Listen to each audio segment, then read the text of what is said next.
Hello class. Welcome back बच्चों। लो प्यारे बच्चों, स्टार्ट करते हैं नया लेक्चर। वो एक छोटा सा कंसेप्ट पेंडिंग है डेथ ऑफ अ पार्टनर में, और ये चैप्टर खत्म। फिर देखते हैं बेटा डिसोल्यूशन ऑफ अ पार्टनरशिप हम स्टार्ट करते हैं या नहीं, या तो कल स्टार्ट कर लेंगे या देखेंगे थोड़ी देर बाद कर लेंगे। ठीक है जी, पहले टॉपिक खत्म करते हैं। अब वो एक नया कंसेप्ट लिखो फटाफट से। मुझे कंसेप्ट नंबर बता दो, क्या है? 46 शायद। Concept number 47।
बाबू फटाफट से नोट डाउन करना, लोग उत्तर सामने देखना, बस लॉजिक समझ लो। 1 मिनट का लॉजिक है, क्वेश्चन करने में मैं और 30 सेकंड लगाऊंगा, खत्म कंसेप्ट चैप्टर।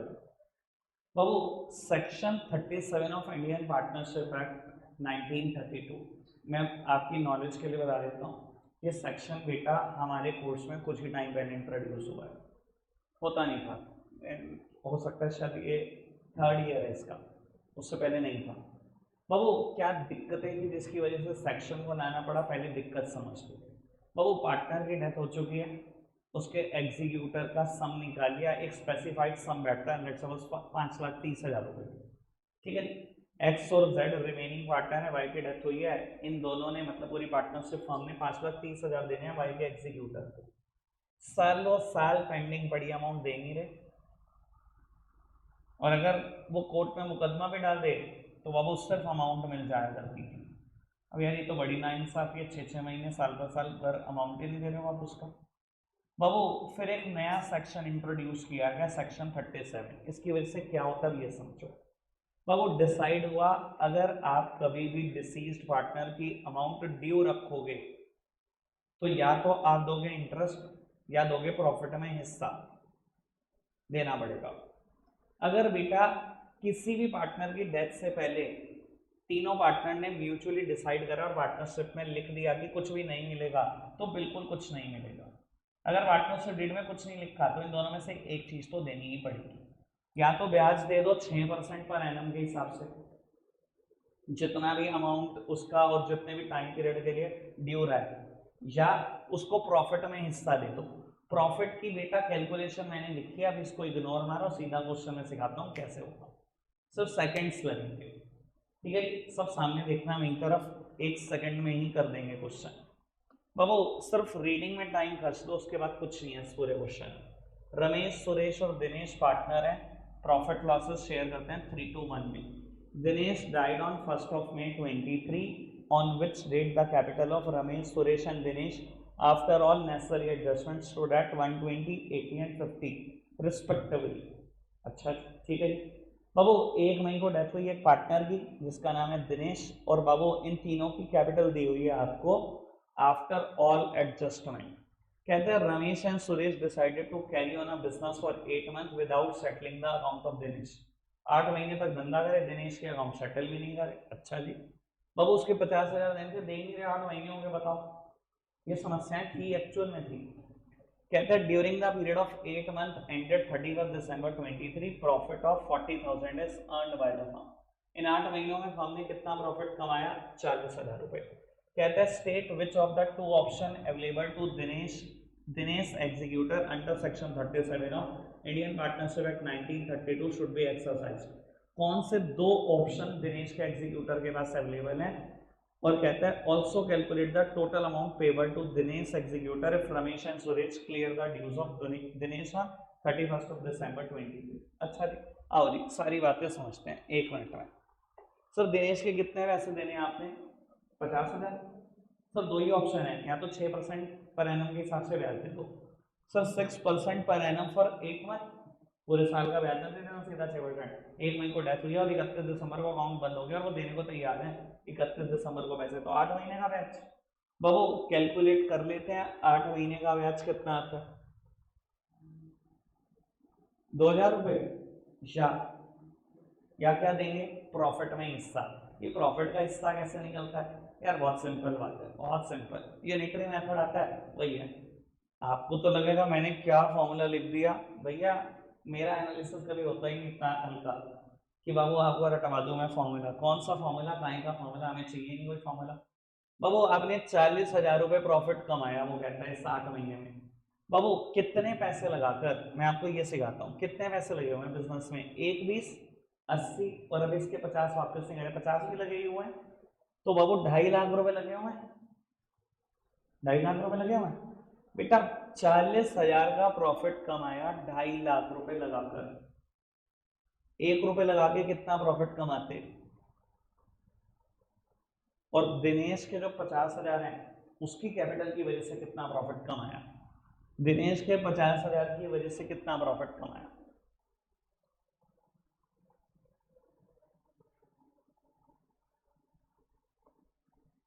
8,000। कोई दिक्कत कोई परेशानी था? अब एक बात बताओ, दिनेश का एग्जीक्यूटर कौन सा ऑप्शन चाहता होगा, 2,000 वाला 8,000 वाला? दिनेश का एग्जीक्यूटर वो क्या कहेगा, नहीं नहीं 2,000 ही दे दो। क्या कहेगा, विच एवर इज हायर, दोनों में से जो ज्यादा है वो दूंगा मैं तो, 8,000। तो टोटल अमाउंट दिनेश के एग्जीक्यूटर को कितनी देनी होगी, 50,000 तो ड्यू थे और 8,000 ब्याज के 58,000। अब आप वो इस फॉर्मूले पे ना 1 मिनट के लिए एनालिसिस।